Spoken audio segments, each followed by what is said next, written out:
बात उत्तर प्रदेश की, जहां अपराधियों पर योगी फोर्स का एक्शन लगातार जारी है। ग्रेटर नोएडा, इटावा हो, कानपुर हो, पुलिस की कार्रवाई में कई आरोपी गिरफ्तार हुए तो कुछ मुठभेड़ में घायल भी हुए। वहीं आजमगढ़ में 6 साल से फरार 50,000 का इनामी पकड़ा गया। उत्तर प्रदेश में अपराधियों के एनकाउंटर की 4 तस्वीरें देखिए। ग्रेटर नोएडा से कानपुर तक योगी फोर्स ने अपराधियों को धर दबोचा। ग्रेटर नोएडा के रबुपुरा में चेकिंग के दौरान पुलिस और बदमाशों की एनकाउंटर हुए। एक बदमाश जख्मी हुआ जबकि दूसरे को कोम्बिंग के दौरान दबोचा गया। चोरी की यामाहा R15 और अवैध हथियार बरामद हुए हैं। आजमगढ़ में 6 साल से फरार 50,000 के इनामी राजू पत्थरकट को गिरफ्तार किया गया। इटावा में चोरी के आरोपियों से एनकाउंटर में 2 बदमाश पांव में गोली लगने से जख्मी हो गए। वहीं कानपुर में लूट हत्या का आरोपी रानू उर्फ सुहेल पुलिस की जवाबी कार्रवाई में जख्मी हुआ। इस बीच एक कार्यक्रम में सीएम योगी का बुलडोजर एक्शन पर बयान चर्चाओं में है। पूरे छत्तीसगढ़ में आपको बुलडोजर बाबा के नाम से जाना जाता है। अच्छा, छत्तीसगढ़ से खड़ा हूं मैं। धन्यवाद जी। तो बुलडोजर पसंद है ना? जी जी बिल्कुल। भाई देखिए, आप गा सकते हैं, आप गाते हैं, मैं गा नहीं सकता, कम से कम बुलडोजर तो चलवा ही सकता हूं गलत लोगों पे।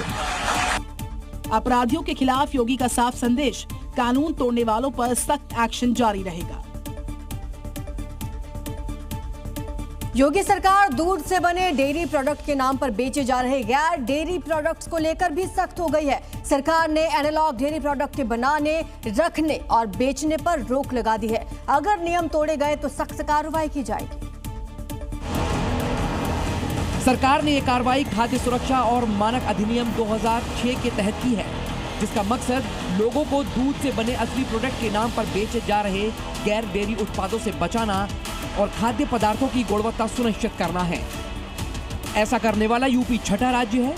इससे पहले छत्तीसगढ़, महाराष्ट्र, गुजरात, मध्य प्रदेश, उत्तराखंड इस एनालॉग पनीर को बैन कर चुके हैं। लेकिन एनालॉग पनीर होता क्या है, ये भी आपके लिए जानना जरूरी है। ये एक डेयरी प्रोडक्ट की तरह दिखता है, पूरी तरह या फिर दूध से नहीं बनता। वेजिटेबल ऑयल और डेयरी फ्री प्रोटीन का इस्तेमाल किया जाता है। स्टार्च पाउडर मिलाकर तैयार होता है। असली पनीर से सस्ता होता है। प्रोटीन की भारी कमी, ट्रांस फैट और स्टार्च से भरा होता है। इसके ज्यादा इस्तेमाल से कोलेस्ट्रॉल, दिल की बीमारी हो सकती है और लिवर पर भी असर पड़ सकता है। सरकार के फैसले के बाद ऐसे उत्पादों के निर्माण, भंडारण और बिक्री कार्रवाई का रास्ता साफ हो गया है। खाद्य सुरक्षा विभाग की टीमें निगरानी, निर्माता से लेकर सप्लाई चेन और बाजार तक बढ़ सकती है। लखनऊ से मयूर शुक्ला की रिपोर्ट, जी मीडिया। राजस्थान के चित्तौड़ में स्थित विश्व प्रसिद्ध सांवलिया सेठ मंदिर के भंडार का काम चालू है। अब 3 चरण का काम पूरा हो चुका है, जिसमें अब तक करोड़ों रुपए का चढ़ावा सामने आया है। सांवलिया सेठ जी के मंदिर में भंडार की गिनती जैसे जैसे आगे बढ़ रही है, वैसे वैसे चढ़ावे का आंकड़ा करोड़ों में पहुंच रहा है। तीसरे चरण की गिनती पूरी हुई तो भंडार से 7,63,30,000 रुपए मिले। यानी सांवलिया सेठ के दरबार में भक्तों की आस्था एक बार फिर करोड़ों के आंकड़ों में नजर आई।